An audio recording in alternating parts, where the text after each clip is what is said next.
Hi everybody, this is the Baseball Hut, the amazing, spectacular, terrific, the great one, the People's Champion.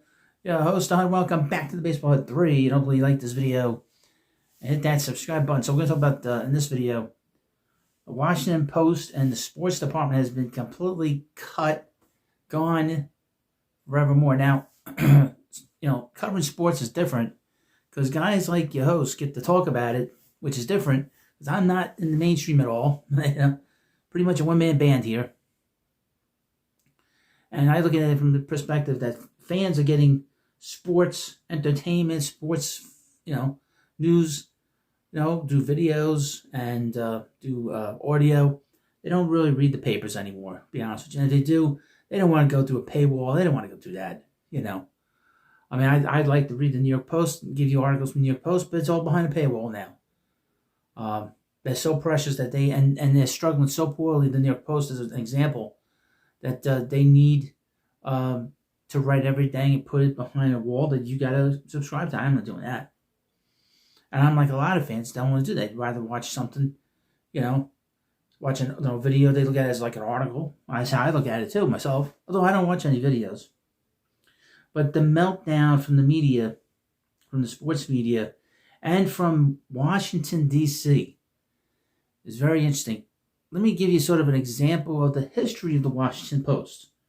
The Washington Post was at the center of the Watergate scandal, and that they're the ones that propped up the hoax that was the Watergate scandal, and they got a great president out of there. One of the most popular president in the country, history of this country. They sent him out of there within 2 years. A year and a half, he was in trouble. A year after. I mean, so they have a history. They hired Bob Woodward, who was a CIA analyst, and became a young reporter, and got this big scoop. Of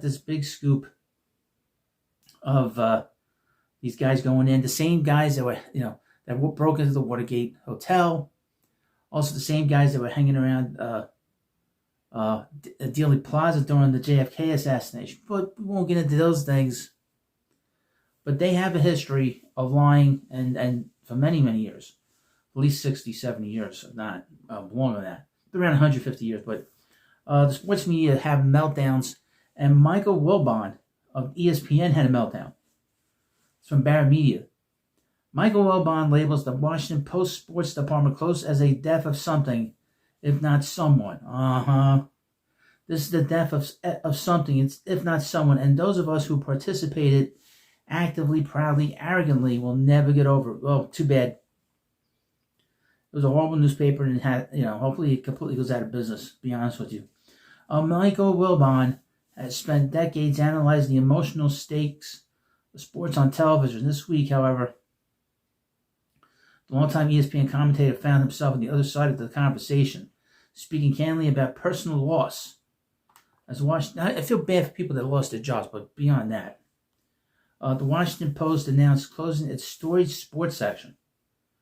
During a recent appearance on the Sports Junkies on 106.7 The Fan, Wilbon described the move in stark terms that left little room for metaphor or nostalgia. It's a death. I'm not overstating it, but someone spent more than half his life inside the newsroom of the Washington Post. The change represents far more than an industry pivot. It marks the end of the professional home that shaped both his voice and identity. Even the writer of this article is coaxing this. Wilbon began his career at the Washington Post in 1980 as a sports reporter after 2 summer internships at the Post. It was a columnist from 1990 to 2010, dealing as much with the issues of the day as they relate to sports as what transpired on the fields or courts.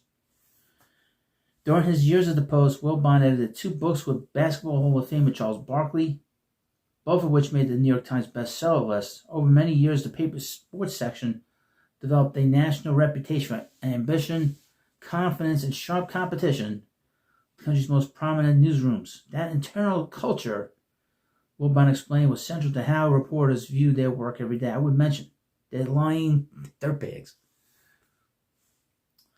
I worked there way more than half my life, Wilbon said, getting off on the 4th floor of the elevator every day, happily. What was he skipping? Was he skipping? Arrogantly, we went to work every day thinking we were battling the New York Times and the Wall Street Journal, and specifically our sports section was better than the New York Times. Also working for the CIA, as an aside. As the physical footprint of the paper changed over time, Wilbon announced that the emotional toll quietly grew heavier. He said he avoided traveling past the old building in recent years as demolition and relocation symbolized the erosion of something deeply personal. The move from the longtime headquarters to the paper's current home only reinforced the sense of displacement. Let's get a tissue out. I wouldn't go down 15th Street, Wilbon said. I didn't go. We felt homeless. Now a prominent voice on ESPN's Pardon the Interruption. Wilbon remains closely tied to journalism's evolution while recognizing what has been lost along the way. To close in the sports section, he suggested it's not something those involved will simply accept and move beyond, regardless of how the media business continues to shift. Quote, "This will never get over," Wilbon said. "This is the death of something. Not someone, and those of us who participate actively, proudly, arrogantly will never get over it." Oh my God. In a video conference with current employees on Wednesday morning, Matt Murray, the Post executive editor, acknowledged that the sports department would be closed as part of a sweeping round of layoffs that affected hundreds of staffers. About a third of the Post was fired, laid off. He added that the Post would reassign several of the section's reporters to cover sports as a cultural and societal phenomenon, and that the institution would maintain a section in print. Wilbon's remarks resonated at a time when newsrooms across the country continued to shrink or restructure under economic pressure. For media veterans, the change often carries both professional and personal weight. In Wilbon's case, the loss is inseparable from decades of memories, relationships, and shared purpose that define a golden era of sports journalism. I've mentioned many times that the sports media was an extension of the regular media, of the mainstream media, and that's Rush Limbaugh always said that. Rush always said that. And it's just an example of it, to be honest with you.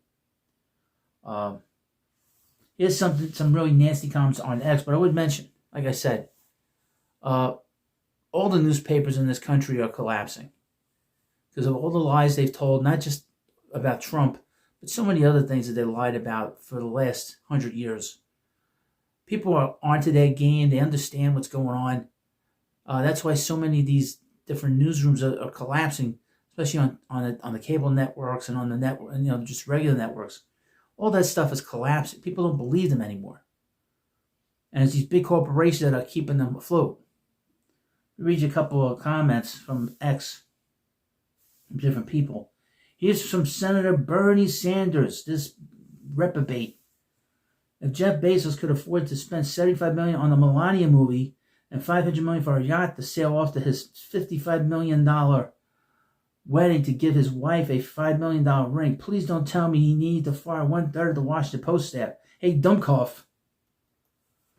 That has nothing to do with the business. There's nothing to do with business there, Bernie. Democracy dies in oligarchy. Him and his oligarchy. This isn't Russia, asshole. I'm sick of that word. I don't even know what that word means. I may sound like I have a third grade education. Believe it or not, I'm a college educated. And oligarchy. Somebody has to explain oligarchy to me. I don't get that word. Not in Russia. My goodness. Let me read you a couple others. This is from Elizabeth Wowskin. This month will be my 10th anniversary of the Washington Post. The Post is more than a company. It's a propaganda machine. It's a 150-year-old American institution. A public trust standing for the pursuit of truth and accountability. But those of us that work and have worked there, that is the call. That's a joke. Truth and accountability. Accountability has come to that paper. They're losing when they start to downsize a third of their staff. They're not going to be around much longer. Nothing lasts forever. It's from Doc. Washington Post new motto: democracy dies in darkness. Bruh, stock options thrive in the dim light. I tried to read that latest editorial stance.